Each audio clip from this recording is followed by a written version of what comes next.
من الشيطان الرجيم بسم الله الرحمن الرحیم.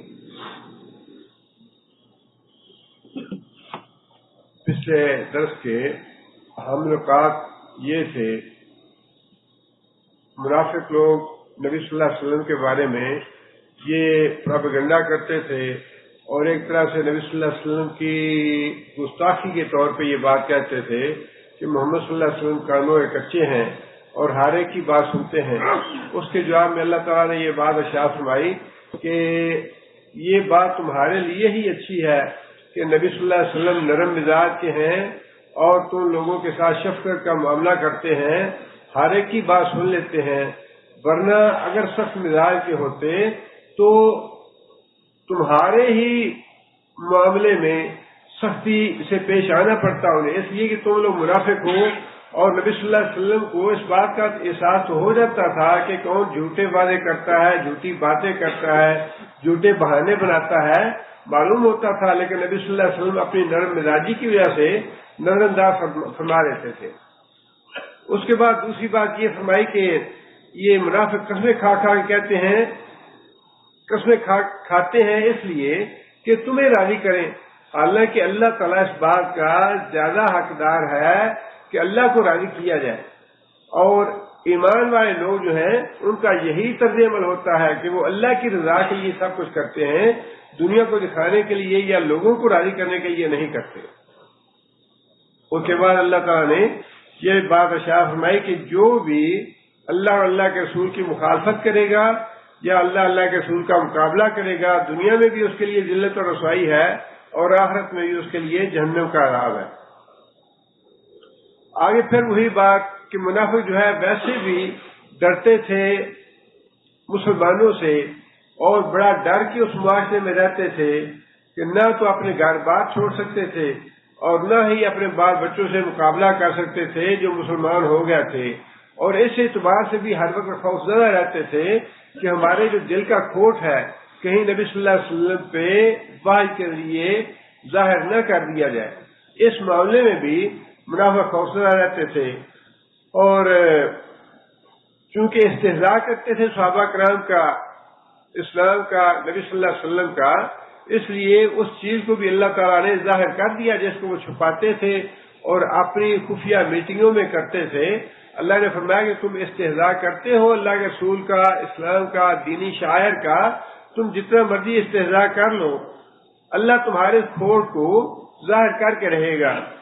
اور پھر جب غزوہ تبوک کے موقع پہ منافقوں نے استہزاء وغیرہ کیا، باتیں وغیرہ بنائی، تو اس کے بارے میں اللہ تعالیٰ نے واضح طور پہ یہ الفاظ فرما دیے صحابہ کرام کو اور نبی صلی اللہ علیہ وسلم کو مطلع فرما دیا کہ یہ اللہ کے ساتھ، اللہ کی آیتوں کے ساتھ اور رسول اللہ صلی اللہ علیہ وسلم کے ساتھ استہزاء اور کھیل و تماشا کرتے ہیں. اور فرمایا کہ یہ ایمان لانے کے بعد کفر کر چکے، جس کا مطلب یہ ہے کہ شریعت کے معاملے میں، شریعت کے کسی حکم کا، شریعت کے کسی فرمان کا استہزاء کرنا یا مذاق اڑانا انسان کو دائرہ اسلام سے خارج کر دیتا ہے. یہ ساری باتیں پچھلے درس میں آئی تھیں، چونکہ اسپیکر نہیں تھا اس لیے میں نے اس کا اعادہ کر دیا ہے. آگے اللہ تعالیٰ فرماتے ہیں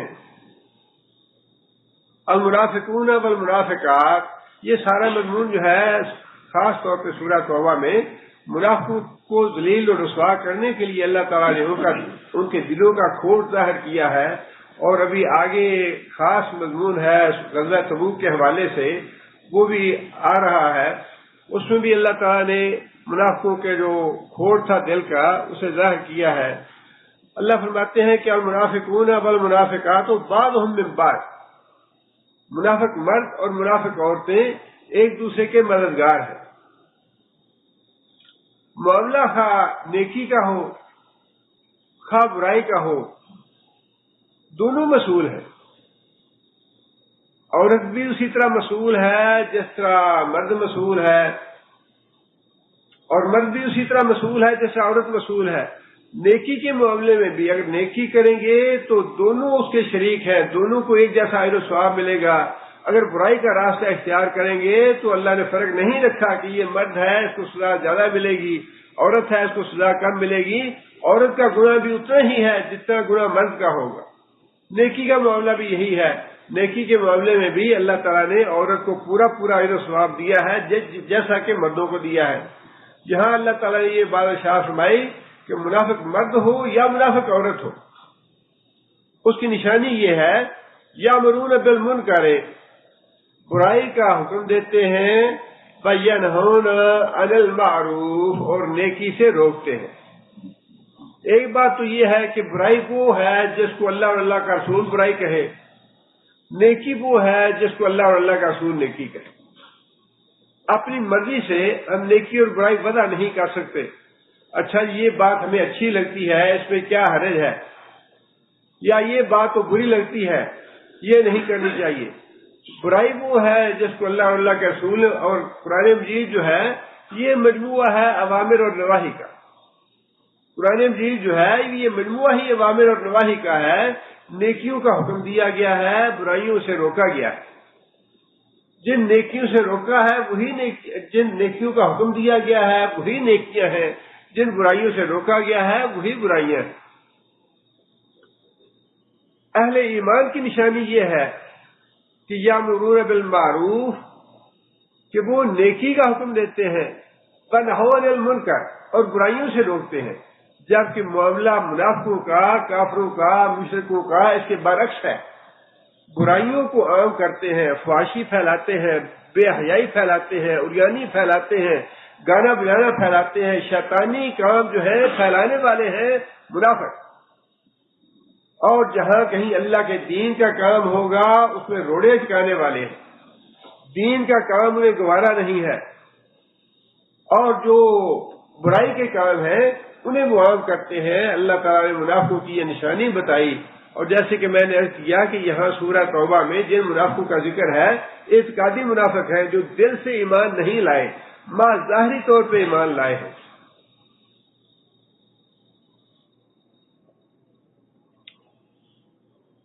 آگے فرمایا کہ وینہون عن المعروف ویقبضون ایدیہم، ویقبضون، اور روک لیتے ہیں، ایدیہم، اپنے ہاتھ بھلائی سے. ایک تو یہ کہ برائی کا حکم دیتے ہیں. نبی صلی اللہ علیہ وسلم نے ایک حدیث میں یہ بات ارشاد فرمائی ہے کہ بعض لوگ جو ہیں وہ نیکی کی کنجیاں ہیں.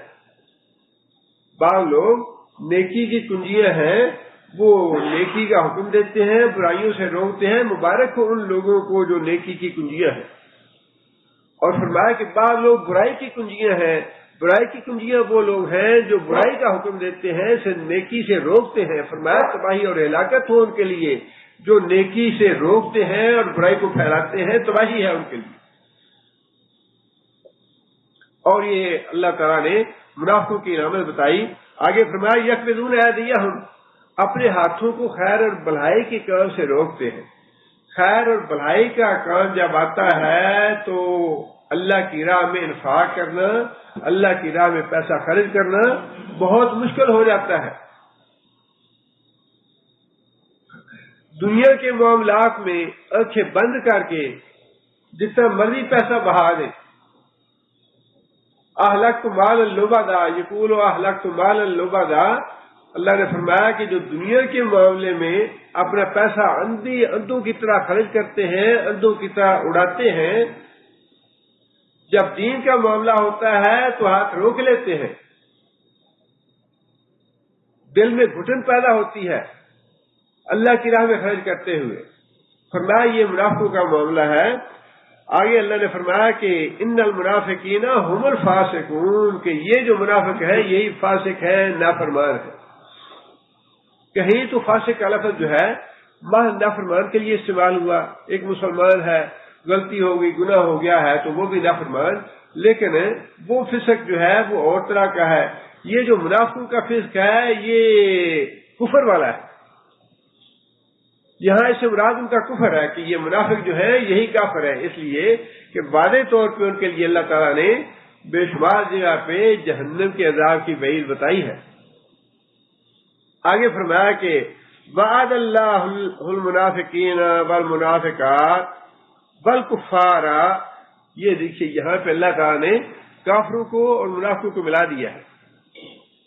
کافروں کا اور منافقوں کا ایک ہی آیت میں ذکر فرما دیا. وعد اللہ المنافقین والمنافقات والکفار نار جہنم. اللہ تعالیٰ نے وعدہ کر رکھا ہے منافق مردوں سے اور منافق عورتوں سے، والکفار اور کافروں سے، نار جہنم، جہنم کی آگ کا، خالدین فیہا، وہ اس میں ہمیشہ رہیں گے. ہی حسبہم، یہ جہنم ان کو کافی ہے. وَلَعَنَهُمُ اللَّهُ، اللہ کی لعنت ہے ان پہ. وَلَهُمْ عَذَابٌ مُقِيمٌ، اور ان پہ مقیم ہے عذاب، ان کے لیے عذاب ہے نہ ٹلنے والا. پچھلی آیتوں میں منافقوں کے جرائم گنوا دیے کہ منافقوں کے قصور کیا ہے، ان کے جرائم کیا ہیں. اس آیت میں اللہ تعالیٰ نے منافقوں کی سزا بتا دی کہ منافقوں کی سزا کیا ہے. پہلی بات تو اللہ نے فرمائی کہ وعد اللہ، اللہ کا وعدہ، مطلب یہ ہے کہ یہ بات کچی بات نہیں ہے یا گول مول یا غیر وعدے یا مبہم بات نہیں ہے، بلکہ یہ تو اللہ کا وعدہ ہے جس نے لوگوں کو بھی وعدے پورے کرنے کا حکم دیا ہے. یہ نہ سمجھنا کہ پتہ نہیں، ان اللہ لا یخلف المیعاد، اللہ تعالیٰ اپنے وعدے کی خلاف ورزی کبھی نہیں کرتا. یہ نہ سمجھنا کہ پتہ نہیں یہ باتیں ہوں گی یا نہیں ہوں گی. قرآن مجید جو ہے وہ کتاب ہے جس میں کوئی شک نہیں ہے، اور اس میں جو کچھ لکھا گیا ہے، جو کچھ بتایا گیا ہے، اس کے ایک ایک حرف میں کوئی شک نہیں ہے. وعدوں میں شک نہیں ہے، جو عبادات بتائی گئی ہیں ان میں شک نہیں ہے، جو ایک عقیدہ بتایا گیا ہے اس میں کوئی شک نہیں ہے، جو تاریخ کے واقعات بتائے گئے ہیں ان میں کوئی شک نہیں، جو پیش گوئیاں کی گئی ہیں ان میں کوئی شک نہیں ہے. ہر لحاظ سے یہ کتاب جو ہے یہ شک و شبہ سے بالا ہے. اس کے باوجود فرمایا کہ اللہ نے وعدہ کیا ہے، بڑا زور ہے اس بات میں کہ یہ بات ہو کے رہے گی. منافق مرد ہو یا منافق عورت ہو یا کافر ہو، ان کے لیے جہنم کی آگ کی سزا ہے. سورہ مریم میں اللہ تعالیٰ نے یہی بات ایک اور انداز میں فرمائی ہے. وَإِن مِّنكُمْ إِلَّا وَارِدُهَا كَانَ عَلَىٰ رَبِّكَ حَتْمًا مَّقْضِيًّا، تم میں سے کوئی بھی ایسا نہیں ہے جس کا جہنم کے اوپر سے گزر نہ ہو. کان علی ربک حتما مقضیہ، اور یہ بات پوری کرنی تیرے رب کے ذمے ہے. یہ وعدہ پورا کرنا تیرے رب کے ذمہ ہے کہ جہنم کے اوپر پل صراط رکھا جائے گا، اور کوئی ایک نفس ایسا نہیں ہوگا جو اس پل صراط سے گزرے گا نہیں. انبیاء بھی گزریں گے، رسول بھی، اولیاء بھی، علماء بھی، فضلاء بھی، کفار بھی، مشرکین بھی، فاسق بھی، فاجر بھی، کوئی ایسا نہیں ہے جو اس پل صراط سے گزرے نا. ان منکم الا واردھا، ہر ایک کو گزرنا پڑے گا، اور اس وعدے کو پورا کرنا تیرے رب کے ذمہ ہے. وَنُنَجِّي الَّذِينَ اتَّقَوْا وَنَذَرُ الظَّالِمِينَ فِيهَا جَثِيًّا. جہنم پل صراط سے گزریں گے تو پھر جو نیک لوگ ہیں، متقی لوگ ہیں، انہیں ہم پل صراط سے بچا لیں گے، جہنم سے بچا لیں گے. وَنَذَرُ الظَّالِمِينَ فِيهَا جَثِيًّا، اور جو ظالم لوگ ہیں، کافر ہیں، مشرک ہیں، فاسق ہیں، فاجر ہیں، وہ اس میں گریں گے، جہنم، وہ جہنم میں جائیں گے. لیکن اللہ نے فرمایا کہ یہ وعدہ پورا کرنا میرے ذمے ہے.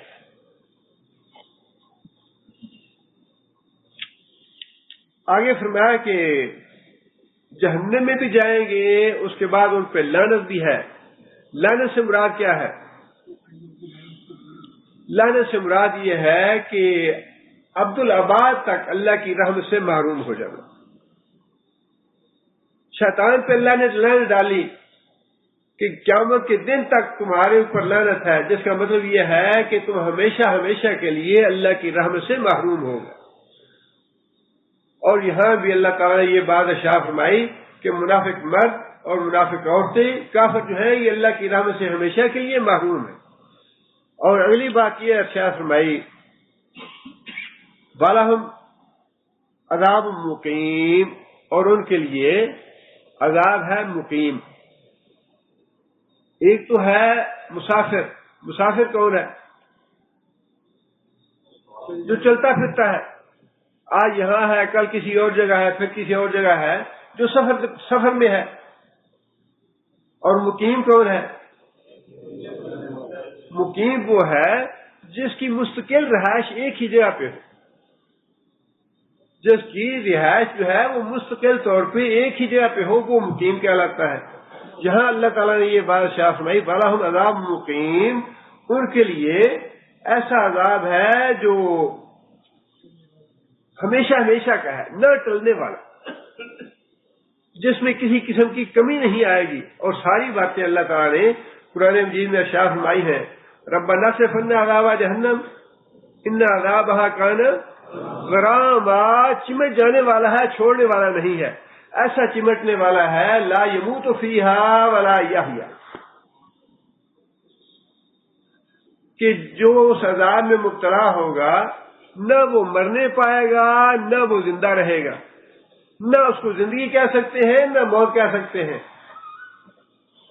اور پھر اللہ تعالیٰ نے یہ بات بھی ارشاد فرمائی کلما خبت زدناہم سعیرا، جیسے ہی جہنم کی آگ ذرا بھی ٹھنڈی ہونے لگے گی، زدناہم سعیرا، ہم اور بھی زیادہ بھڑکا دیں گے اس کو۔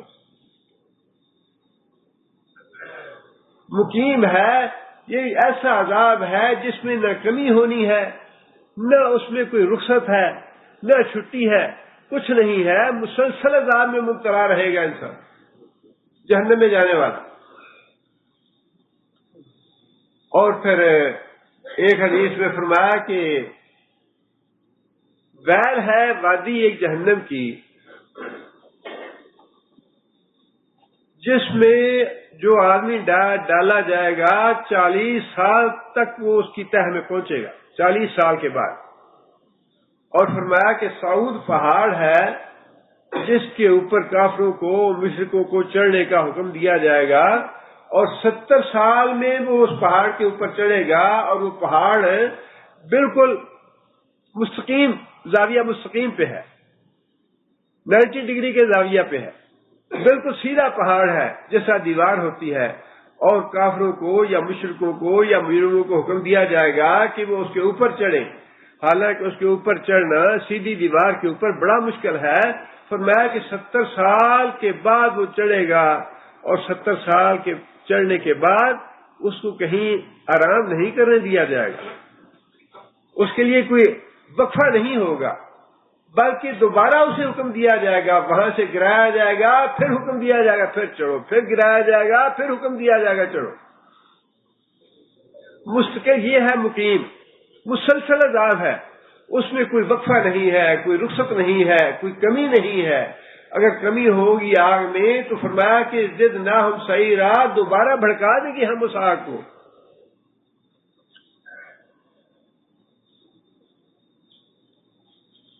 اور دوسری جگہ پہ اللہ تعالیٰ نے یہ بات ارشاد فرمائی ہے کہ وَقَالَ الَّذِينَ فِي النَّارِ لِخَزَنَةِ جَهَنَّمَ ادعوا ربکم یخفف عنا یوما من العذاب۔ اللہ فرماتے ہیں کہ جب جہنمی تنگ آ جائیں گے عذاب سے، عاجز آ جائیں گے، تو جو جہنم کا داروغہ ہے اس سے درخواست کریں گے ادعوا ربکم، اپنے رب سے دعا کرو ہمارے لیے۔ کس بات کی دعا کرو؟ یخفف عنا یوما من العذاب، ایک دن کے لیے عذاب میں کمی کر دو، ایک دن کے لیے ہمارے عذاب میں کمی کر دی جائے۔ قالو، جواب میں داروغہ کہے گا اولم تک تأتیکم رسولکم بالبینات، اس کا جواب یہ ہے کہ تم یہ بتاؤ کہ کیا تمہارے پاس رسول بینات لے کے نہیں آئے تھے؟ سوال کیا ہے، جواب کیا ہے؟ سوال یہ ہے کہ ہم عذاب سے تنگ آ گئے ہیں، اپنے رب سے دعا کرو کہ ایک دن کی ہمیں چھٹی دے دے اس عذاب سے، ایک دن کی چھٹی۔ اور جواب یہ ہوگا کہ کیا تمہارے پاس رسول نہیں آئے تھے؟ کیا تمہارے پاس انبیاء نہیں آئے تھے؟ کیا تمہارے پاس علماء فضلاء نہیں آئے تھے؟ کیا تمہیں وعظ و نصیحت کرنے والے نہیں آئے تھے؟ قالوا بلا، جواب میں کہیں گے کہ ہاں آئے تھے۔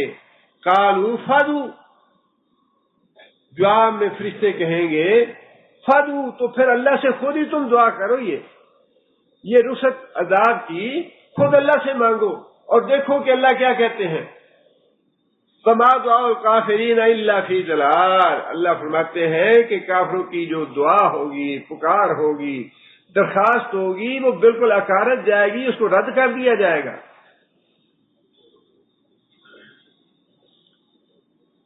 اور پھر دوسری حدیث میں نبی صلی اللہ علیہ وسلم نے فرمایا کہ ایک درخواست یہ بھی ہوگی، فرشتوں سے کہیں گے جہنمی، یا مالکو لیقضی علینا ربک، اچھا اپنے رب سے یہ دعا کرو کہ ہمارا رب ہمیں موت ہی دے دے، اگر ہمارے عذاب میں کمی نہیں کرنی، چھٹی نہیں ملنی عذاب سے، تو اللہ تعالیٰ سے درخواست کرو کہ ہمیں موت ہی دے دے۔ فرمایا کہ 40 سال تک جو فرشتے ہوں گے یا داروغے ہوں گے وہ ان کے سوال پہ توجہ نہیں دیں گے۔ 40 سال گزر جائیں گے، وہ درخواست کرتے رہیں گے کہ اپنے رب سے دعا کرو کہ ہمیں موت دے دے، فرشتے توجہ نہیں دیں گے، اور 40 سال کے بعد جواب یہ ملے گا انکم ماکثون، کہ تمہیں اسی جہنم میں ٹھہرنا ہے، اسی جہنم میں رہنا ہے۔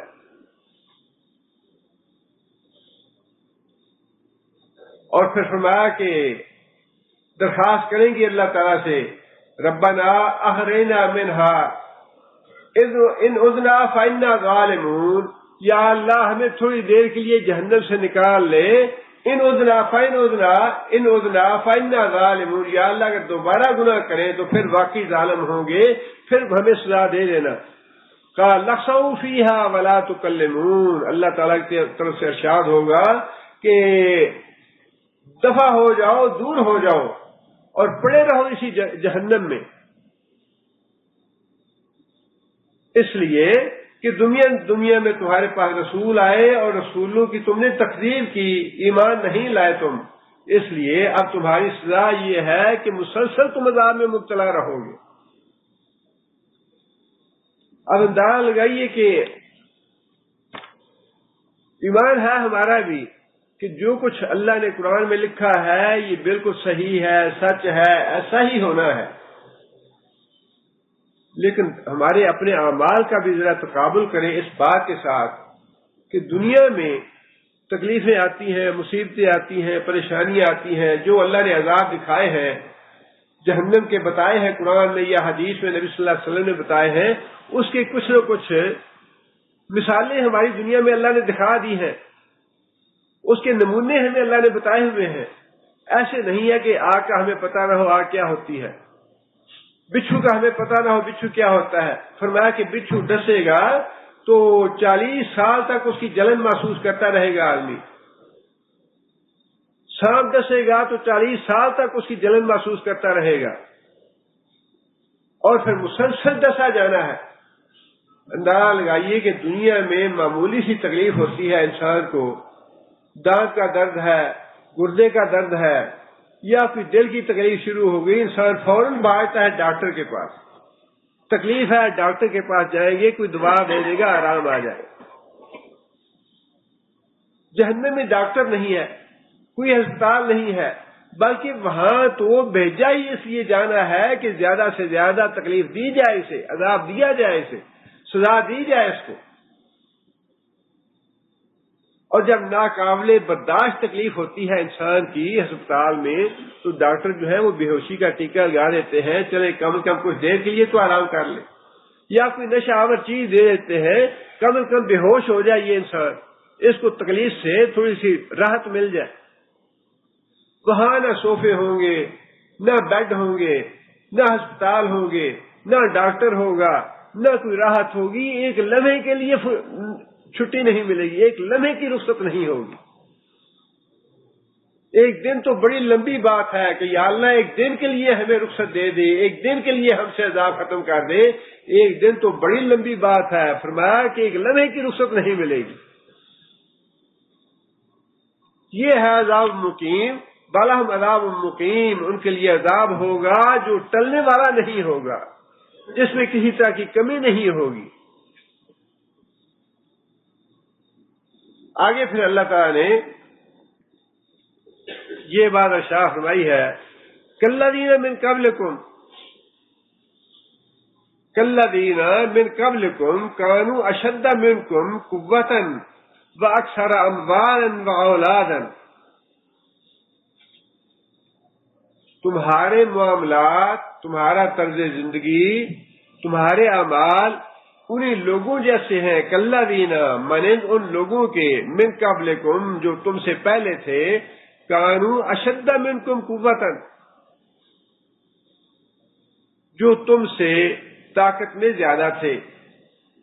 تم سے مخاطب کون ہے؟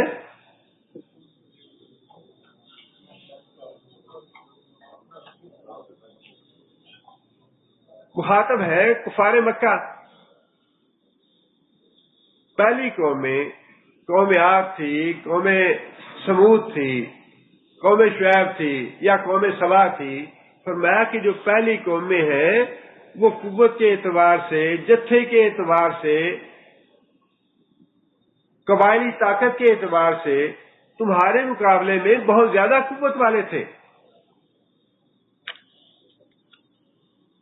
وَأَكْثَرَ أَمْوَالًا وَأَوْلَادًا، ان کے پاس مال اور دولت بھی زیادہ تھا تم سے، وسائل اور ذرائع تمہارے مقابلے میں زیادہ تھے ان کے پاس۔ وَأَوْلَادًا، اور اولاد بھی بہت زیادہ تھی ان کی، جتھا بہت زیادہ تھا، پارٹیاں بڑی بڑی پارٹیاں تھیں، بڑی بڑی جماعتیں تھیں،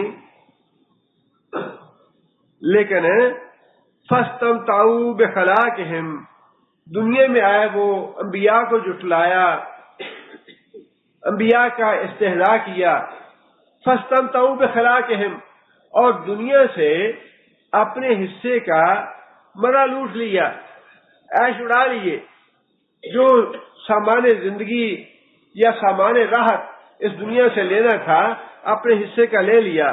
فَاسْتَمْتَعْتُمْ بِخَلَاقِكُمْ، اب تم بھی اسی طرح اپنے حصے کا عیش و عشرت لے رہے ہو۔ كَمَا اسْتَمْتَعَ الَّذِينَ مِن قَبْلِكُمْ بِخَلَاقِهِمْ، جس طرح تم سے پہلے لوگوں نے اپنے حصے کا مزہ اڑایا یا فائدہ اٹھایا یا سامان راحت استعمال کیا۔ وَخُذْتُمْ كَالَّذِي خَاضُوا، اور انہوں نے بھی اسی طرح کی باتیں کی، اسی طرح کی باتیں کی۔ غور و خوض کرنا، غور کا معنی بہت گہرا، خوض کا معنی باتیں بنانا، اور انہوں نے بھی خُذْتُم، اور تم بھی ویسی ہی باتیں بنا رہے ہو، کالذی خاضوا، جس طرح باتیں بنائی تم سے پہلے لوگوں نے۔ اولئک حبطت اعمالہم، یہ وہ لوگ ہیں جن کے اعمال ضائع ہو گیا، فی الدنیا والآخرہ، دنیا میں بھی اور آخرت میں بھی، واولئک ھم الخاسرون، اور یہ وہ لوگ ہیں جو خسارہ پانے والے ہوں گے۔ اس میں اللہ تعالیٰ نے تین چیزوں کو انسان کی گمراہی یا انسان کی ہلاکت اور بربادی کا سبب بتایا ہے۔ پہلی بات تو فرمائی کہ قوت انسان کے پاس اقتدار آتا ہے، منصب ملتا ہے، کرسی ملتی ہے، حکومت ہوتی ہے، تو انسان گمراہی کے راستے پہ چل نکلتا ہے، تکبر پیدا ہوتا ہے، اکڑ پیدا ہوتی ہے۔ لیکن اللہ نے فرمایا کہ جتنی طاقت اور قوت ہم نے تمہیں دی ہے، تم سے پہلے جو لوگ گزرے تھے یا پہلے قومیں گزری ہیں، ان کے پاس تمہاری نسبت زیادہ قوت تھی۔ اور پھر دوسری بات فرمائی کہ مال جو ہے یہ بھی انسان کی گمراہی کا باعث بنتا ہے، انسان کی تباہی اور بربادی کا باعث بنتا ہے۔ باولادن، اور اولاد جو ہے وہ بھی تباہی اور بربادی کا باعث بنتی ہے۔ اللہ تعالیٰ نے سورہ معارج میں یہ بات ارشاد فرمائی ہے کہ قیامت کے دن لا یسأل حمیم حمیما، یہ جتنے بھی رشتہ دار ہیں، خواہ وہ اولاد ہے، خواہ شوہر ہے یا بیوی ہے، دوست ہے، احباب ہے، باپ ہے، بیٹا ہے، یہ جتنے بھی رشتہ دار ہیں، اللہ نے فرمایا کہ والا یسأل حمیم حمیما، کوئی بھی جگری دوست کسی دوسرے جگری دوست کو پوچھے تک کا نہیں، یبصرونہم، اور وہ ایک دوسرے کو دکھائے جائیں گے۔ ایسا بھی نہیں ہوگا کہ باپ بیٹے کو دیکھ نہ رہا ہو یا دوست اپنے دوست کو دیکھ نہ رہا ہو، دکھائے جائیں گے ایک دوسرے کو، اور انسان دیکھے گا وہ میرا باپ ہے، وہ میرا بھائی ہے، وہ میرا بیٹا ہے، لیکن اس کے باوجود نہ بیٹا باپ کو پوچھے گا، نہ باپ بیٹے کو پوچھے گا، نہ بھائی بھائی کو پوچھے گا۔ یبصرونہم، دکھائے جائیں گے ایک دوسرے کو۔ یود المجرم، اور مجرم یہ چاہے گا، لو یفتدی من عذاب یومئذ ببنیہ، کاش مجھے چھوڑ دیا جائے آج اس عذاب سے، ببنیہ، اپنے بیٹے کے بدلے میں، جہنم کے عذاب سے میں نجات پا جاؤں اپنے بیٹے کے بدلے میں۔ کیا مطلب؟ میرے بیٹے کو جہنم میں ڈال دیا جائے اور مجھے جہنم سے نکال دیا جائے۔ ربنا اخرجنا منها فإن عدنا انا ظالمون، یا اللہ ایک دفعہ نکال لے یہاں سے۔ جن لوگوں کو یقین تھا یا ایمان پکا تھا ان باتوں کا کہ پھر واقعی ایسا ہونے والا ہے، ایسا وقت آنے والا ہے، وہ تو جہنم کا نام سنتے ہی، حضرت ابو سفیان ثوری جو تھے، سفیان ثوری، ان کے بارے میں آتا ہے جب تندور سے گزرتے تھے، آگ کو دیکھتے تھے تو اتنا اثر ہوتا تھا کہ خون کا پیشاب آنے لگتا انہیں، کہ یہ ہے وہ جہنم کی آگ جس کا اللہ نے ڈرایا ہے، جس آگ سے۔ یہ ہے وہ آگ جس میں باپ اور بیٹا اور بھائی دکھائے جائیں گے ایک دوسرے کو، لیکن بھول جائیں گے، کوئی کسی کی خیر و عافیت ریاست نہیں کرے گا۔ یبصرونہم، ایک دوسرے کو دکھائے جائیں گے، اور آدمی تمنا کرے گا کہ میرے بیٹے کو آگ میں ڈال دیا جائے اور مجھے چھوڑ دیا جائے۔ وہی بیٹے جن کے لیے آج انسان سارا کچھ داؤ پہ لگا دیتا ہے، رشوت لیتا ہے، سود کھاتا ہے، حرام کھاتا ہے، دوسروں کے ہاتھ غصب کر لیتا ہے۔ جی میرے بیٹوں کا مستقبل اچھا بن جانا چاہیے، میرے بیٹوں کی جائیداد بن جانی چاہیے، میرے مرنے کے بعد میرے بیٹوں پہ کوئی تکلیف نہ آئے۔ یہ وہی بیٹے ہیں جن کے بارے میں اللہ نے فرمایا کہ یہ بیٹے قیامت کے دن انسان تمنا کرے گا کہ یہی بیٹا جہنم میں چلا جائے، مجھے اس جہنم سے چھوڑ دیا جائے، بس صاحبت ہی، اور فرمایا کہ تمنا کرے گا کہ میری بیوی کو جہنم میں ڈال دو، مجھے چھوڑ دو۔ یہ سارے وہی قریبی رشتے ہیں جن کی وجہ سے انسان حرام کھاتا ہے، جن کی خاطر انسان جرائم کرتا ہے، گناہ کرتا ہے۔ وراثت اس کے نام لگوا دو، بیٹے کے نام ساری وراثت لگوا دو، بیٹی کو محروم کر دو، بیوی کے نام ساری وراثت لگا دو تاکہ کسی اور وارث کو اس کا حصہ نہ ملے۔ فرمایا کہ جو حصے اللہ نے مقرر کر دیے اس کا تو اختیار کسی کو نہیں ہے کہ اس میں کوئی رد و بدل کرے۔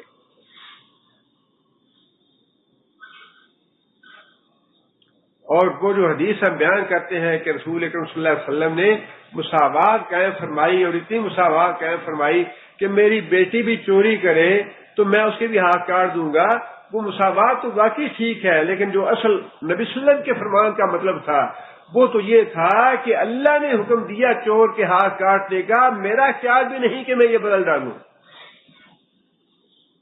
جو فیصلے اللہ نے کیے ہیں، جو وراثت کے حصے اللہ نے بنا دیے، اس میں تو اللہ کے رسول کو بھی اختیار نہیں ہے کہ وہ حصے بدل ڈالیں، خدا کہ ہم خود وہ حصے بدل ڈالیں کہ بیٹی کو نہیں دینا، اس کو تو جہیز دے دیا، لہذا وراثت جو ہے وہ بیٹوں کو دی جائے۔ یہ تو ہندوؤں کی فکر ہے، ہندوؤں کا عقیدہ ہے یہ۔ لیکن بات وہی ہے کہ ہم بظاہر کہتے تو ہیں قرآن پہ ایمان ہے، جہنم پہ ایمان ہے، جنت پہ ایمان ہے۔ نبی صلی اللہ علیہ وسلم نے یہ بات ارشاد فرمائی ہے کہ جس آدمی کا جنت پہ یقین ہے، جنت کی نعمتوں کا علم ہے اس کو کہ جنت میں یہ نعمتیں ہیں، فرمایا کہ وہ تو ساری زندگی چین کی نیند سو نہیں سکتا ساری رات، وہ ساری رات چین کی نیند نہیں سوئے گا کہ میں کسی طرح یہ جنت کی نعمتیں حاصل کر لوں۔ اور اسی طرح فرمایا کہ جو آدمی جہنم کے عذابوں سے آگاہ ہے، جس کو یہ پتا ہے کہ جہنم میں ایسی ایسی سزا ہے وہ تو ساری رات چین کی نیند سو نہیں سکتا۔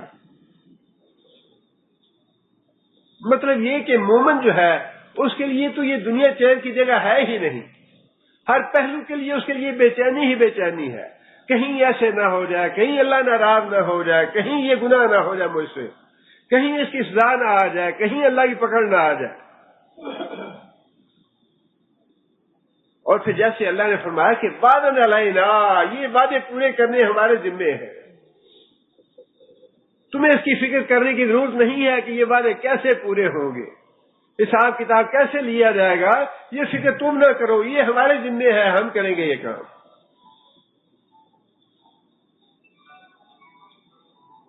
فرمایا کہ انسان تمنا کرے گا کہ اس کی بیوی کو جہنم میں ڈال دیا جائے، اس کو چھوڑ دیا جائے، باقی ہے، اور اس کے بھائی کو جہنم میں ڈال دیا جائے، اس کو چھوڑ دیا جائے۔ اور آگے فرمایا وَفَصِيلَتِهِ الَّتِي تُؤْوِيهِ، اور پھر وہ پورے کا پورا خاندان، پوری کی پوری پارٹی، ہاں جی اگر یہ کام ہو گیا تو ہم سمجھیں گے کہ ہماری پارٹی کو پکڑا گیا ہے، پارٹی کو پکڑا گیا ہے، پارٹی ہمارے پیچھے ہے، جماعت ہمارے پیچھے ہے، جتنے بھی مجرم ہیں، جتنے بھی ڈاکو ہیں، جتنے بھی چور ہیں، جتنے بھی قاتل ہیں، سب کو اسمبلیوں کا تحفظ حاصل ہے، جتنے بدماش ہیں ملک کے، جتنے بھی کرپشن کرنے والے ہیں، سب کو وزیروں کی، مشیروں کی اور اسمبلی کے اور سینٹ کے ممبروں کی پشت پناہی حاصل ہے، سب ڈاکو اور چور ہیں، اور پیچھے پارٹیاں ہیں، طاقتور پارٹی ہے ہماری، پشاور سے کراچی تک اینٹ سے اینٹ بجا دیں گے، ہماری پارٹی اتنی طاقتور ہے۔ یہ پارٹیاں جو ہیں یہ خدمت خلق کے لیے نہیں ہے، ملک کی خدمت کے لیے نہیں ہے، یہ ملک کو لوٹنے کے لیے اور غریبوں پہ ظلم کرنے کے لیے بنائی ہوئی ہے کہ ہمیں کوئی ہاتھ نہ لگائے، قتل کرنا چاہیں قتل کر ڈالیں، ملک کو لوٹنا چاہیں ملک کو لوٹ کھائیں، کسی غریب بیوہ کو اٹھانا چاہیں، اغوا کرنا چاہیں، کسی پہ ظلم کرنا چاہیں، ہمارا ہاتھ کوئی نہ روکے، اتنی بڑی پاورفل ہو ہماری پارٹی۔ یہ پارٹیاں، یہ سیاست اور یہ جماعتیں، یہ سب بدماشی اس لیے کی ہوئی ہے کہ ہمارا ہاتھ کوئی نہ روکے۔ بل الانسان علی نفسہ بصیرہ، فرمایا کہ انسان جانتا ہے کہ کیا کچھ ہے وہ، لیکن انسان اس لیے یہ سب کچھ کرتا ہے کہ آئندہ بھی جرم کرتا رہے۔ اور یہ وعدے اس لیے اللہ تعالیٰ نے تو قرآن مجید میں کوئی ایک لفظ بھی زائد استعمال نہیں فرمایا، یہ الگ الگ باتیں، الگ الگ نام لینا، تمہاری بیوی، تمہارا بیٹا، تمہارا بچہ، تمہارا باپ، تمہارا بھائی، یہ الگ الگ نام لینے کی ضرورت کیا ہے اللہ کو؟ ہم اندھے ہیں یا بہرے ہیں، سنتے نہیں، ہم غور نہیں کرتے کہ اللہ کیا کہنا چاہتے ہیں۔ یہ بیویاں ہیں، یہ بیٹے ہیں جنہوں نے فطروں میں ڈالا ہوا ہے، بافر پیسہ دیتے ہیں بچوں کو، آوارہ ہوتے ہیں، نالائق ہیں۔ آپ دیکھیے کہ ہمارے جو پاکستانی، اللہ تعالیٰ معاف کرے، اسکول کا رزلٹ کیسا ہے، 50% سے زیادہ بچے فیل ہوتے ہیں، اور جو پاس ہونے والے ہیں وہ بھی 3rd کلاس میں پاس ہونے والے ہیں۔ یہ نالائق بچے ہونے، آوارہ بچے ہونے اور بافر پیسہ مہیا کرنا، گاڑیاں مہیا کرنا، یہ کس کا کام ہے؟ اور یہی وہ اولاد ہے جس کو اللہ تعالیٰ نے ایک جگہ نہیں بار بار فرمایا، یا ایھا الذین آمنوا لا تلھکم اموالکم ولا اولادکم، تمہارا مال تمہیں اللہ سے غافل نہ کر دے، تمہاری اولاد اللہ سے غافل نہ کر دے۔ یہ دو چیزیں بڑا فتنہ ہے، تمہارا مال اور تمہاری اولاد۔ یوم یفر المرء من اخیہ وامہ وابیہ وصاحبتہ وبنیہ، یہاں بھی فرمایا کہ قیامت کو یاد رکھو، قیامت سے غافل نہ ہو جاؤ۔ قیامت وہ دن ہے، بیٹا باپ سے بھاگے گا، باپ بیٹے سے بھاگے گا، بھائی بھائی سے بھاگے گا، بیوی شوہر سے بھاگے گی، شوہر بیوی سے بھاگے گا، اور ہر کوئی یہ تمنا کرے گا کہ دوسرے کو جہنم میں ڈال دیا جائے، مجھے بچا لیا جائے۔ اس میں ایمان بھی ہے ہمارا، اور ہم ظلم بھی کرتے ہیں، دوسروں کا حق بھی مارتے ہیں، نمازیں بھی چھوڑتے ہیں، زکوٰۃ بھی ادا نہیں کرتے، یہ سارے گناہ بھی کرتے، حلال حرام میں تمیز، آج تو حلال حرام میں تمیز رہی نہیں، کسی کو اس بات کی پرواہ نہیں کہ پیسہ حلال طریقے سے آتا ہے یا حرام طریقے سے آتا ہے۔ تعلیم تو ہمیں یہ دی گئی تھی کہ حضرت ابوبکر صدیق رضی اللہ تعالیٰ عنہ کے پاس آدمی لے کے آیا کھانے کی چیز، اور حضرت ابوبکر صدیق رضی اللہ تعالیٰ نے کھا لی۔ بعد میں غلام کہنے لگا کہ امیر المومنین، آپ کو پتا ہے کہ یہ میں نے کہاں سے لے کے آیا ہوں؟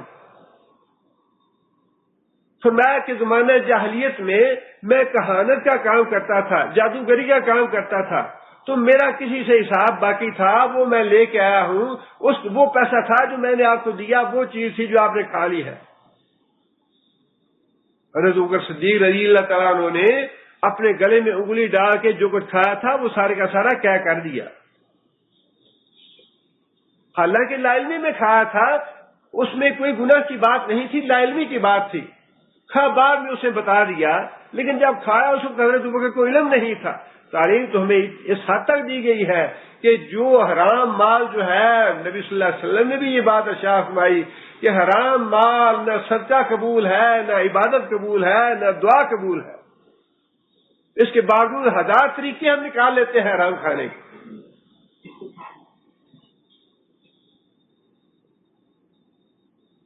پھر یہ ایمان کیسا ہوا؟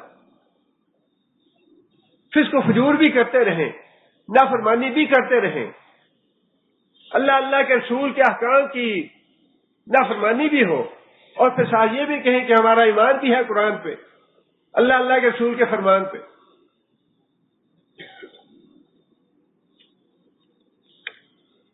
وہی بات اللہ نے یہاں فرمائی ہے کہ تم سے وہ زیادہ طاقت والے بھی تھے، تم سے زیادہ مال بھی تھا، تم سے زیادہ اولاد بھی تھی، لیکن انجام کیا ہوا؟ زیادہ مال ہونے کا، زیادہ اولاد ہونے کا، زیادہ جتھا اور زیادہ بڑی پارٹی ہونے کا انجام کیا ہوا؟ انجام یہ ہوا کہ ان کے باوجود جو گناہ کیے تم نے، اللہ کے رسول کی نافرمانی کی تم نے، جب جہنم کا عذاب دیکھا تو پھر تمنا یہ کی کہ میری بیوی جہنم میں چلی جائے، میرا بیٹا جہنم میں چلا جائے، میرا بھائی جہنم میں چلا جائے، میرا پورے کا پورا خاندان جہنم میں چلا جائے۔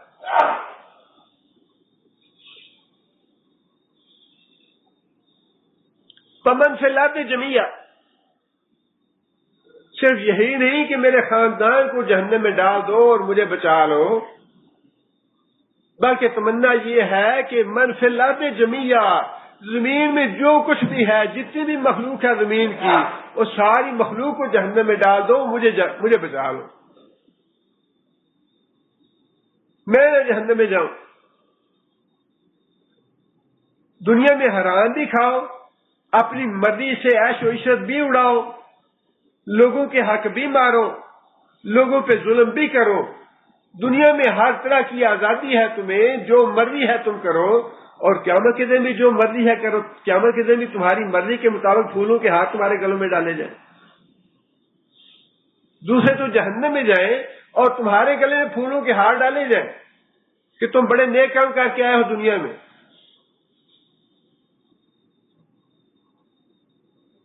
ثم ينجي، آخر میں اللہ تعالیٰ نے فرمایا تمنا یہ کرے گا کہ ان سارے لوگوں کو جہنم میں ڈال دو، میرے بیٹے کو، میری بیوی کو، میرے بھائی کو، میرے خاندان کو، اور زمین میں جتنی بھی مخلوق ہے ساری کی ساری مخلوق کو جہنم میں ڈال دو۔ ثم ينجي، پھر مجھے بچا لو، مجھے 4 سٹار لگے ہوئے ہیں، میں نے کیپ پہنی ہوئی ہے، مجھے عذاب نہیں ہونا چاہیے، میں حجاب کا مذاق اڑاؤں، داڑھی کا مذاق اڑاؤں، نماز کا مذاق اڑاؤں، مسجدوں کو گراؤں، مجھے کوئی نہ کہے۔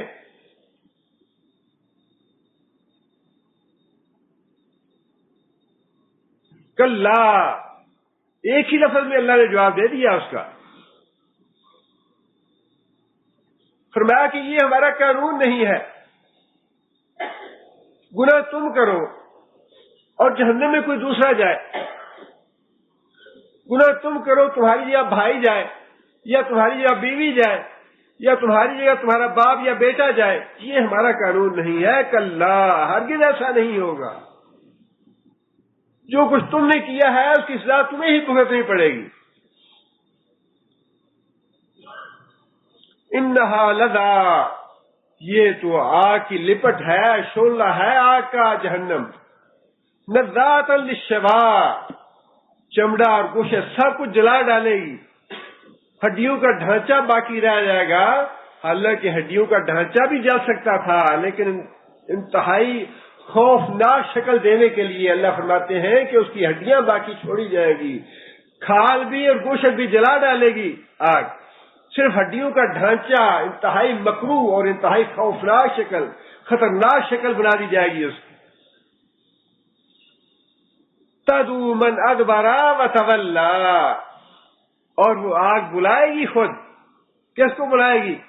من ادبر وتولی، جس نے اللہ کے رسول سے منہ پھیرا، اللہ کے حکم سے پیٹھ پھیری۔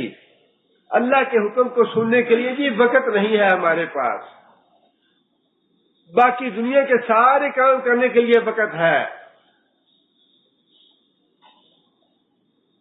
بچے کو اسکول بھیجنا ہوتا ہے تو صبح 5 بجے اٹھا دیتے ہیں، اس کے لیے وقت ہے، لیکن نماز کے لیے جمعے کے دن اٹھنا ہو یا ہفتے کے دن اٹھنا ہو تو اس کے لیے وقت نہیں ہے، لمبی تان کے سوتے ہیں۔ جی جمعے کا دن ایک ہی تو ہوتا ہے سونے کے لیے، بڑا مشکل ہے، اس میں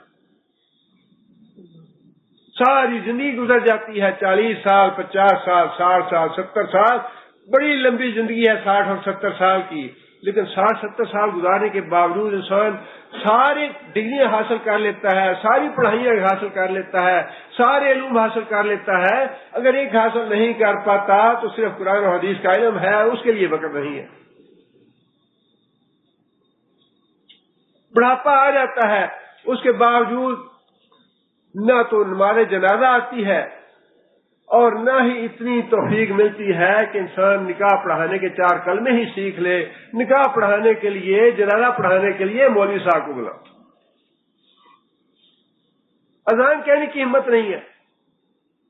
اذان کہنا، جی میں کبھی اذان آنکھی نہیں، مجھے تو شرم آتی ہے، اذان کہنے سے شرم آتی ہے، گانا بجانے سے، گانے سننے سے، برائی کرنے سے، اللہ کے رسول کی نافرمانی کرنے سے شرم نہیں آتی۔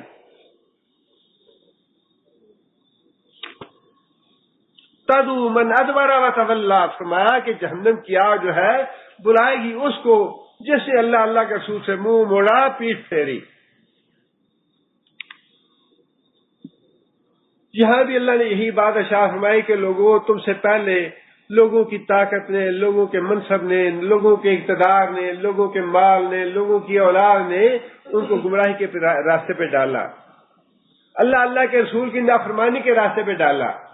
کہیں ایسے نہ ہو کہ تم بھی ان کی طرح ہو جاؤ۔ کتنے اچھے انداز سے اللہ تعالیٰ، جس طرح ہم اپنے بچوں کو سمجھاتے ہیں، بیٹا دیکھو اس کی طرف، اس نے وقت ضائع کیا، فیل ہو گیا، بیٹا دیکھو اس نے گناہ کیا، وہ جیل میں چلا، کہیں ایسے نہ ہو کہ تم بھی ایسے ہو جاؤ، کہیں ایسے نہ ہو تمہارا مستقبل بھی بیٹا خراب ہو جائے۔ بیٹا تم احتیاط کرنا، تم اپنا وقت ضائع نہ کرنا، اپنی پڑھائی کرو، اپنے بیٹھ کے گھر میں رہو، باہر نہ جاؤ، برے لوگوں کا ساتھ نہ دو۔ اس طرح اللہ تعالیٰ نے بار بار نصیحت فرمائی ہے، کہیں ایسا نہ ہو جائے تم بھی ویسے ہو جاؤ۔ تم سے پہلے منافق ایسے تھے، کافر ایسے تھے، مشرک ایسے تھے، وہ جہنم میں چلے گئے، اللہ کی لعنت ہوئی ان پہ، اللہ کا غضب ہوا ان پہ، کہیں ایسے نہ ہو تم بھی ویسے اعمال کرنے شروع کر دو۔ کتنا اچھا انداز فرمایا اللہ تعالیٰ نے، کالذین من قبلکم، کہیں ایسے نہ ہو کہ تمہارے رنگ بھی ویسے ہی بن جائے، تمہارا طرز عمل بھی ویسا ہی ہو جائے۔ کانوا اشد منکم قوۃ واکثر اموالا واولادا، مال اور اولاد حاصل کر کے تکبر میں پڑ گئے، اکڑ میں پڑ گئے، نافرمان ہو گئے، اللہ کے رسول سے منہ موڑ لیا۔ فرمایا کہ اولئک حبطت اعمالهم فی الدنیا والآخرہ،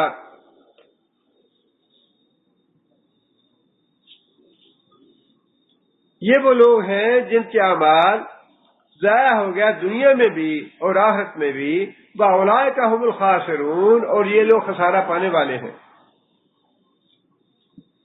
اس سے پہلے ایک بات اللہ تعالیٰ نے اور بھی فرمائی پچھلی آیت میں، منافق جو ہیں وہ برائی کا حکم دیتے ہیں، نیکی سے روکتے ہیں، اور بھلائی کے کام میں خرچ کرنے سے ہاتھ روکتے ہیں، اس کے آگے ایک بات اللہ نے اور ارشاد فرمائی ہے، وہ یہ ہے کہ نسوا اللہ فنسیہم، ان کا یہ طرز عمل کیوں ہے؟ ان کا یہ طرز عمل اس لیے ہے کہ نسوا اللہ، کہ وہ اللہ کو بھول گیا۔ اللہ کو بھولنے سے مراد کیا ہے؟ اللہ کی پکڑ کو بھول گیا، اللہ کے عذاب کو بھول گیا۔ اللہ کے عذاب کو بھول گئے تو اس کے بدلے میں اللہ نے کیا سزا دی جو اللہ کو بھول جائے؟ اللہ کو جو بھول جائے اس کے جواب میں اللہ نے کیا سزا دی ان کو؟ جہاں یہ فرمایا کہ فنسیہم، اللہ نے بھی ان کو بھلا دیا۔ اللہ کا بھلا دینا کیا ہے؟ حالانکہ اللہ تعالیٰ تو بھولتے نہیں ہیں۔ لا یضل ربی ولا ینسا، کہ میرا رب تو نہ بھولتا ہے نہ چوکتا ہے۔ اللہ کے بھولنے کا مطلب یہ ہے کہ ہمیشہ ہمیشہ کے لیے اللہ کی رحمت سے محروم ہو۔ ابدی رحمت سے محرومی ہے اللہ کا بھول جانا۔ وَلَا تَكُونُوا كَالَّذِينَ نَسُوا اللَّهَ فَأَنسَاهُمْ أَنفُسَهُمْ، تم ان لوگوں کی طرح نہ ہو جانا۔ کالذین نسوا اللہ، جنہوں نے اللہ کو بھلا دیا، اللہ کی پکڑ سے غافل ہو گئے، اللہ کے عذاب کو بھول گئے، فانساہم انفسہم، اللہ تعالیٰ نے ان کو سزا یہ دی، اللہ تعالیٰ نے ان کو ان کی اپنی ذات بھلا دی، اپنی جان بھلا دی۔ اپنی جان سے غافل ہو جانے کا مطلب یہ ہے انسان کو یہ بھی خبر نہ رہے کہ وہ انسان ہے یا حیوان ہے۔ انسان یہ فرق نہ کر سکے کہ وہ اس دنیا میں اس کا مقصد حیات کیا ہے، وہ دنیا میں کس مقصد کے لیے آیا ہے، وہ جانور کی طرح، گدھا اور بھینس کی طرح اس دنیا میں آیا ہے، یا ایک شعور رکھنے والی مخلوق کی حیثیت سے اس دنیا میں آیا ہے، یا اصل تقویم کی حیثیت سے اس دنیا میں آیا ہے۔ فرمایا یہ عذاب ہے اولئک هم الفاسقون، جو بھول گیا اپنا مقصد حیات، جو بھول گیا اپنے آپ کو کہ وہ کیا ہے اس دنیا میں، انسان ہے یا حیوان ہے۔ فرمایا اولئک هم الفاسقون، یہی فاسق لوگ ہیں۔ اور پھر اس سے پہلے سورہ اعراف میں بھی اللہ تعالیٰ نے یہ بات ارشاد فرمائی کہ وَلَقَدْ ذَرَأْنَا لِجَهَنَّمَ كَثِيرًا مِنَ الْجِنِّ وَالْإِنسِ، ہم نے بہت سے لوگوں کو، کثیر تعداد جنوں کی اور انسانوں کی پیدا ہی جہنم کے لیے کی ہے، پیدا ہی جہنم کے لیے کی ہے۔ لَهُمْ قُلُوبٌ لَا يَفْقَهُونَ بِهَا، ان کے دل ہیں لیکن وہ سوچتے نہیں۔ وَلَهُمْ أَعْيُنٌ، ان کی آنکھیں ہیں، لَا يُبْصِرُونَ بِهَا، ان سے دیکھتے نہیں۔ وَلَهُمْ آذَانٌ لَا يَسْمَعُونَ بِهَا، ان کے کان ہیں لیکن ان سے سنتے نہیں۔ اولئک کالانعام بل ھم اضل، یہ لوگ جانوروں کی طرح ہیں بلکہ ان سے بھی گئے گزرے ہیں۔ اولئک ھم الغافلون، یہ جو لوگ عقل رکھتے ہیں سوچتے نہیں، کان رکھتے ہیں سنتے نہیں، آنکھیں رکھتے ہیں دیکھتے نہیں، اس کا سبب کیا ہے؟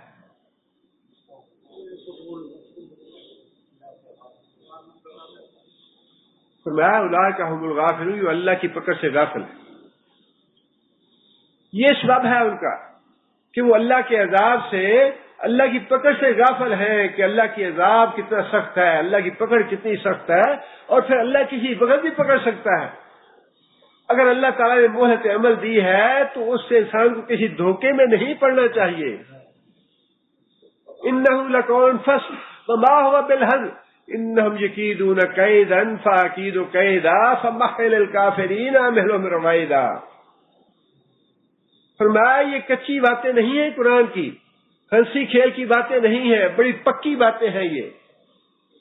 اور کافروں نے چال چلی ہے تو ہم نے بھی ایک چال چلی ہے۔ ہماری چال کیا ہے؟ ہماری چال یہ ہے کہ ہم نے ان کو ڈھیل دے دی ہے، مہلت دے دی ہے، اور اس ڈھیل کو اور مہلت کو یہ سمجھ رہے ہیں کہ بڑی کامیاب زندگی بسر کر رہے ہیں، ہم بالکل صراط مستقیم پہ چلے جا رہے ہیں، اللہ کی پکڑ نہیں آ رہی ہے ہم پہ۔ فرمایا یہ تو اللہ تعالیٰ کی طرف سے ڈھیل جو ہے یہ اللہ تعالیٰ کی پکڑ ہے، اللہ کا غصہ اور اللہ کی ناراضی ہے یہ۔ اولئک ھم الغافلون، یہ لوگ جو کان رکھتے ہیں سنتے نہیں، آنکھیں رکھتے ہیں دیکھتے نہیں، دل رکھتے ہیں ان سے سوچتے نہیں، یہ وہ لوگ ہیں جو اللہ کی پکڑ سے غافل، اللہ کے عذاب سے غافل۔ اگر انسان کو ڈر ہو اللہ کی پکڑ کا تو انسان تو ایک لمحہ بھی اللہ کے خوف کے بغیر نہیں گزار سکتا،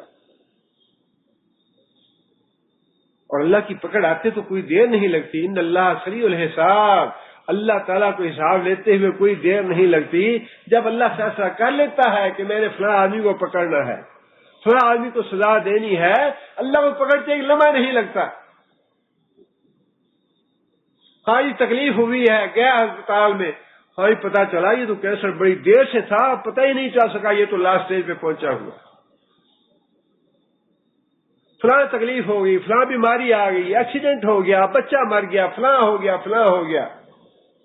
لیکن انسان غافل ہے، انسان یہ سوچتا نہیں کہ میں گناہ کروں گا تو مجھے کوئی دیکھ رہا ہے، مجھے پکڑنے والا بھی ہے، سزا دینے والا بھی ہے۔ اور جو توبہ کی اللہ تعالیٰ نے اتنی زیادہ نبی صلی اللہ علیہ وسلم نے فضیلت بتائی ہے کہ جب اللہ بندہ یہ کہتا ہے اذنب تو فاغفر لی، تو اللہ بڑے خوش ہوتے ہیں۔ بندے سے گناہ تو ہو گیا لیکن بندہ یہ کہتا ہے یا اللہ مجھ سے گناہ ہو گیا فاغفر لی، یا اللہ مجھے معاف کر دے، اللہ خوش ہوتے ہیں، اللہ گناہ معاف کر دیتے ہیں۔ پھر بندے سے گناہ ہوتا ہے، پھر بندہ کہتا ہے اذنب تو فاغفر لی، یا اللہ مجھ سے گناہ ہو گیا، یا اللہ مجھے معاف فرما دے۔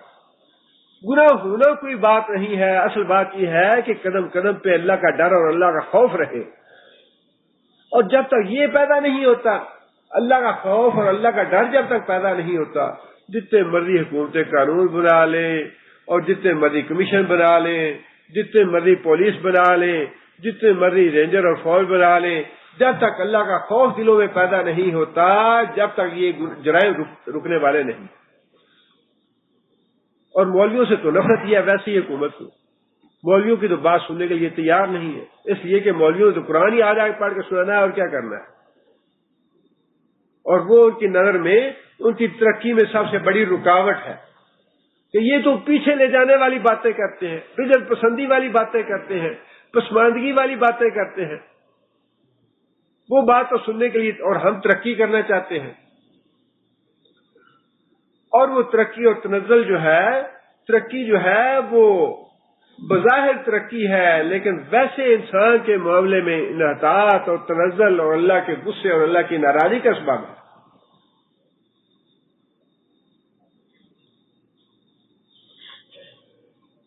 فرمایا کہ وَأُولَٰئِکَ هُمُ الْخَاسِرُونَ، یہاں بھی یہی بات ارشاد فرمائی، وہ خسارہ پانے والے ہیں جن لوگوں نے اولاد، مال اور طاقت کے پیچھے اپنی عاقبت برباد کر لی، فرمایا وہ خسارہ پانے والے ہیں۔ اور وہاں بھی سورہ منافقون میں بھی یہی بات ارشاد فرمائی، یا ایھا الذین آمنوا لا تلھکم اموالکم ولا اولادکم عن ذکر اللہ ومن یفعل ذلک فاولئک هم الخاسرون۔ جو لوگ اولاد اور مال کے پیچھے پڑ کے گمراہ ہو گئے یا ان کے پیچھے پڑ کے فتنے میں پڑ گئے، اولئک هم الخاسرون، یہی لوگ خسارہ پانے والے ہیں۔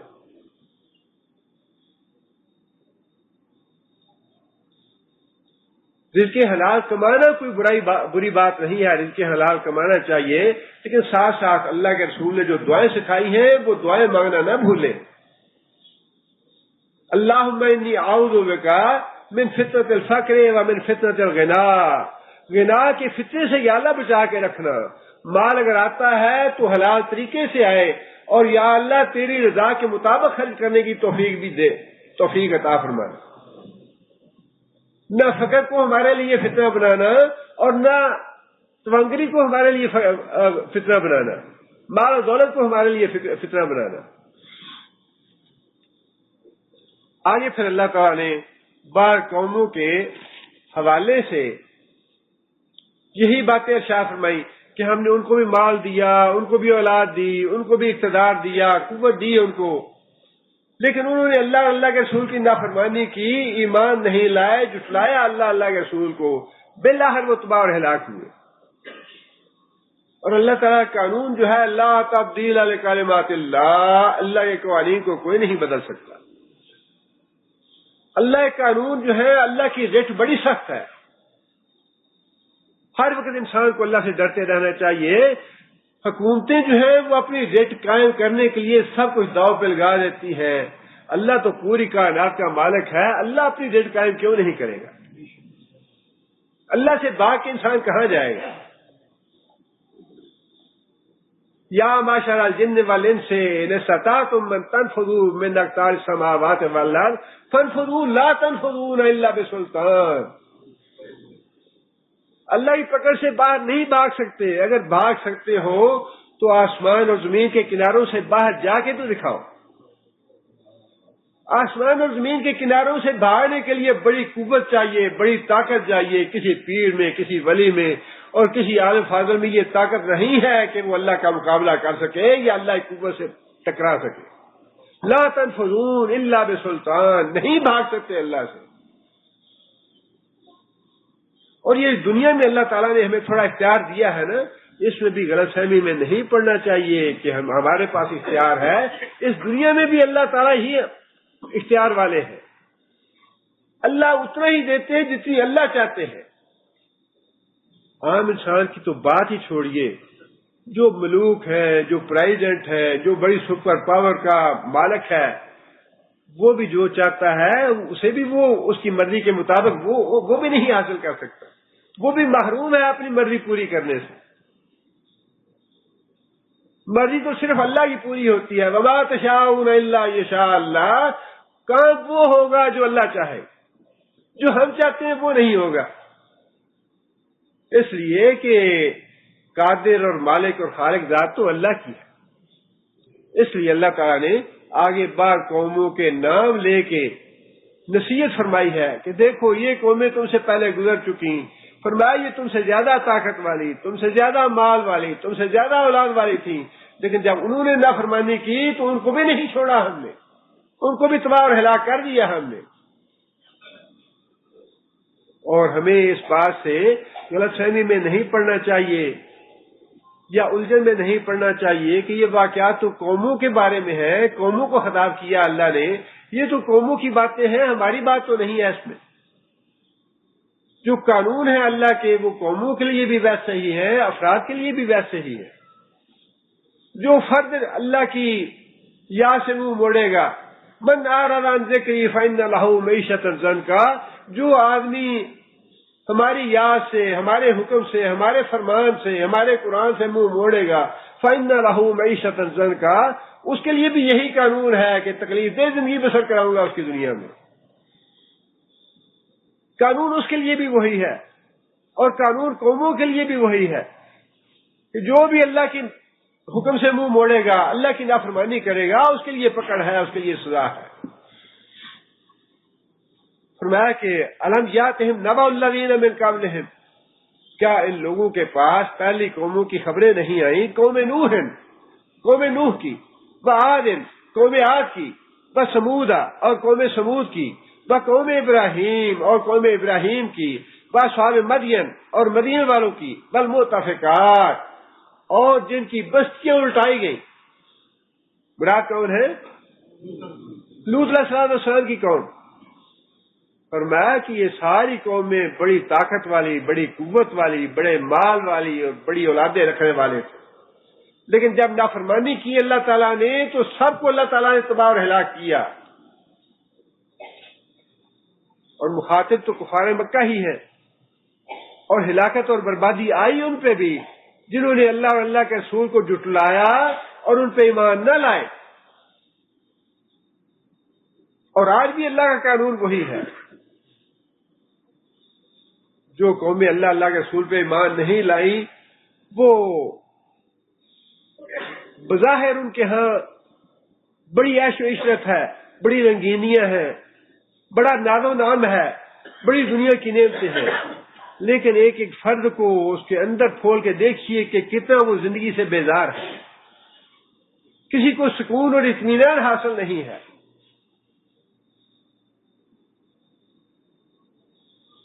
فرمایا کہ تم سے پہلے جتنے بھی تھے یہ ساری قومیں تھیں. اتتہم رسلہم بالبینات، ان قوموں کے پاس ان کے رسول آیات لے کے آئے، معجزات لے کے آئے، فما کان اللہ لیظلمہم، اور اللہ تو نہیں تھے جو ان پہ ظلم کرتے، ولکن کانوا انفسہم یظلمون، انہوں نے خود ہی اپنے آپ پہ ظلم کیا۔ مطلب یہ کہ اللہ کے رسول کو جھٹلایا انہوں نے، اس کے نتیجے میں وہ تباہ اور ہلاک ہوئے، اور اللہ فرماتے ہیں کہ ان کی تباہی اور ہلاکت جو تھی اللہ نے ظلم نہیں کیا ان پہ۔ فما انا بظلام للعبید، اللہ فرماتے ہیں کہ میں بندہ عبید جو ہے وہ کہتے ہیں چھوٹا سا بندہ، مطلب یہ کہ یہ جو بندہ ہے حقیر ہے، بے بس ہے، عاجز ہے، اگر میں اس پہ ظلم کروں ظلام تو مجھ سے بڑا ظالم کوئی نہیں ہے، میں تو ظلم کرنے والا ہوں ہی نہیں۔ انسان خود اپنے آپ پہ ظلم کرتا ہے، جب انسان نافرمانی کرتا ہے تو انسان کسی دوسرے کا نہیں بگاڑتا بلکہ خود اپنے آپ ہی ظلم کرتا ہے۔ یہی بات اللہ بتانا چاہ رہے ہیں کہ جو قومیں اللہ کے رسول کی نافرمان ہوئی، اللہ کے رسول پہ ایمان نہیں لائے اور ہلاک ہو گئے، انہوں نے خود اپنے آپ پہ ظلم کیا، اللہ نے ان پہ ظلم نہیں کیا۔ اسی طرح ہمارے گناہوں کی وجہ سے جو ہمارے اوپر مصیبتیں آتی ہیں، تکلیفیں آتی ہیں، پریشانیاں آتی ہیں، اللہ ظلم نہیں کرتے ہم پہ، یہ ظلم ہم خود کرتے ہیں اپنے لیے۔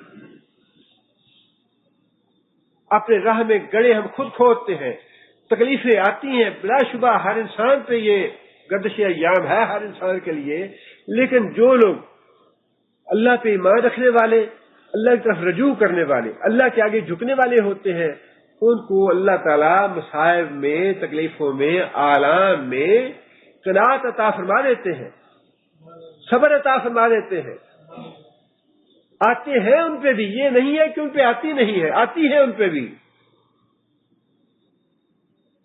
لیکن اللہ تک چونکہ ان کا اللہ سے تعلق ہوتا ہے، اللہ کی طرف رجوع ہوتا ہے، توبہ استغفار کرتے رہتے ہیں، لہذا اللہ تعالیٰ کی طرف سے انہیں سکینت حاصل ہوتی ہے کہ اگر اللہ نے نعمت دی ہے تو اللہ کا شکر ادا کرنا ہے، اور اگر اللہ تعالیٰ کی طرف سے کوئی تکلیف آئی ہے تو صبر کرنا ہے۔ لیکن یہ چیزیں جو ہیں مصائب و آلام اور تکلیفیں، پریشانیاں آتے ہیں ہمارے گناہوں کی وجہ سے ہیں۔ یہی بات اللہ نے فرمائی کہ آتے ہیں قوموں کے گناہوں کی وجہ سے یا افراد کے گناہوں کی وجہ سے، اور اس میں اللہ ظلم نہیں کرتے بلکہ وہ ہمارے اپنے ہاتھوں کی کمائی ہوتی ہے۔ جو کچھ ہمارے ہاتھ کرتے ہیں، جو کچھ ہم سوچتے ہیں، جو کچھ ہم اپنے لیے بناتے ہیں، وہی اللہ ہمیں عطا کرتے ہیں، اور قیامت کے دن بھی یہی ہوگا۔ لا تازر وازرۃ وزر اخری، کوئی کسی دوسرے پہ کے لیے بوجھ نہیں ہوگا، بلکہ جو کچھ انسان نے کمایا ہے اس دنیا میں وہی انسان پالے گا اگلی دنیا میں جا کے۔ اللہ تعالیٰ سے دعا ہے کہ جو اللہ تعالیٰ نے نصیحتیں ہمیں فرمائی ہے، علم جو ہے یہ تو بہت ہے، علم کی کمی نہیں ہے، علم اتنا زیادہ ہے، ہر آدمی آپ مجھ سے زیادہ جاننے والے ہوں گے اور زیادہ پڑھے لکھے ہوں گے، لیکن اصل مسئلہ جو ہے وہ عمل کا ہے اور علم کا پھیلنا جو ہے، بلکہ آج تو اللہ تعالیٰ معاف کرے، بعض کا لوگ مسائل اس طرح کے پوچھتے ہیں، بڑی کوفت ہوتی ہے، جو نئے نئے پڑھ کے لوگ آتے ہیں ایسے ایسے مسائل میں لوگوں کو پریشان کر دیتے ہیں چھوٹی چھوٹی باتوں کے لیے، کہ ان کے مقابلے میں اتنے بڑے بڑے مسائل اور اتنے بڑے بڑے گناہ اور اتنے بڑے بڑے فسق و فجور کے اعمال ہیں، ان پہ توجہ نہیں ہے۔ چھوٹی چھوٹی باتوں پہ لڑائی جھگڑے اور چھوٹی چھوٹی باتوں پہ توجہ، چھوٹی چھوٹی باتوں پہ وقت ضائع کرنا اور لوگوں کو پریشان کرنا اور الجھا دینا، یہ کوئی خدمت کی بات نہیں ہے۔ جو چیز سب سے زیادہ توجہ والی ہے، سارا قرآن آپ پڑھیں، توحید کا مسئلہ ایک ایسا ہے جس پہ جتنا بھی آپ زور لگا لیں، جتنا بھی آپ کسی کے ساتھ جھگڑا کرنا چاہیں یا جتنا بھی آپ وقت لگانا چاہیں، توحید ایک ایسا مسئلہ ہے جس پہ ساری زندگی بھی کھپا دے تو کم۔ ہندوستان ہو یا پاکستان ہو، بات ایک ہی ہے، وہ بھی شرک سے بھرا ہوا ہے، وہ بھی شرک سے بھرا ہوا ہے۔ پاکستان میں وہ اسلام کا لیبل تو لگا ہوا ہے، لیکن گلی گلی محلے محلے وہی شرک ہے جو ہندوستان میں ہے، اور اس میں بھی کوئی نام لے جا کے وہاں توحید کا، یا کوئی اللہ کا نام لینے والا ہو یا لا الہ الا اللہ کہنے والا ہو تو لوگ اس کو قتل کرنے کو تیار ہو جاتے ہیں۔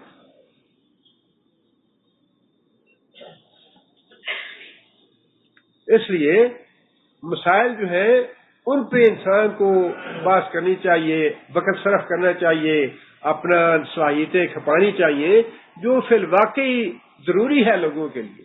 جو غیر ضروری باتیں ہیں اس کو نظر انداز کرنا چاہیے.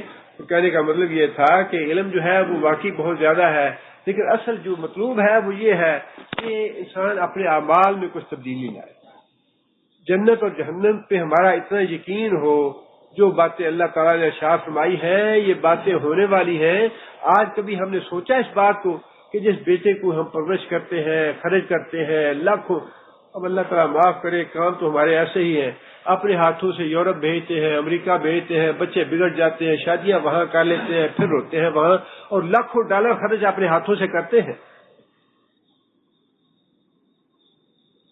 اور انہی بچوں کو اللہ تعالیٰ معاف کرے ایسا کبھی بھی نہ ہو جہاں دنیا میں برداشت نہیں کر سکتے کہ بچہ ہمارا جو ہے وہ جل جائے یا بچہ ہمارا جیل میں چلا جائے. انسان ساری عمر روتا رہتا ہے کہ بچے کو یہ ہو گیا، بچہ یہ ہو گیا. قیامت کے دن تو انسان یہ برداشت نہیں کر پائے گا، لیکن اللہ نے فرمایا ہے نا کہ کرے گا انسان. اللہ نے فرمایا کہ کہے گا میرے بچے کو جہنم میں ڈالو، مجھے بچاؤ. ہے ہمارا یقین یہ. آج ہم کیوں نہیں اصلاح کرتے اپنے بچوں کی، اپنی اولادوں کی اصلاح کیوں نہیں کرتے؟ ایسی محبت بچوں سے جو انسان کو جہنم میں لے جائے، ایسی محبت نہ کریں اولاد سے.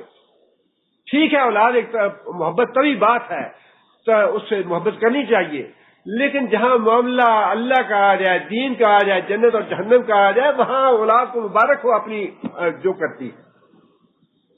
بیوی اپنے راستے پہ، باپ شوہر اپنے راستے پہ، باپ اپنے راستے پہ، بیٹا اپنے راستے پہ. دین کے قیمت پہ یا جنت اور جہنم کی قیمت پہ اپنی محبت کو ضائع کرے. محبت وہ ہے جو اللہ کے رسول کے حکم کے تابع ہو. بس جتنی اللہ کے رسول نے اجازت دی ہے اتنی محبت ہو، اس سے زیادہ نہیں ہونی چاہیے. لیکن یہ ہے معاملہ جانتے بوجھتے بھی ہم یہ کام کر نہیں پاتے. بس یہی دعا ہے کہ اللہ ہمیں توفیق عطا فرمائے. میرا معاملہ بھی ویسا ہی ہے، میں آپ سے کوئی الگ نہیں ہوں، لیکن ہمیں بہرحال جو کچھ پڑھتے ہیں سنتے ہیں اس پہ غور و فکر کرنا چاہیے اور کوشش کرنی چاہیے کہ اللہ ہمیں عمل کی توفیق عطا فرمائے.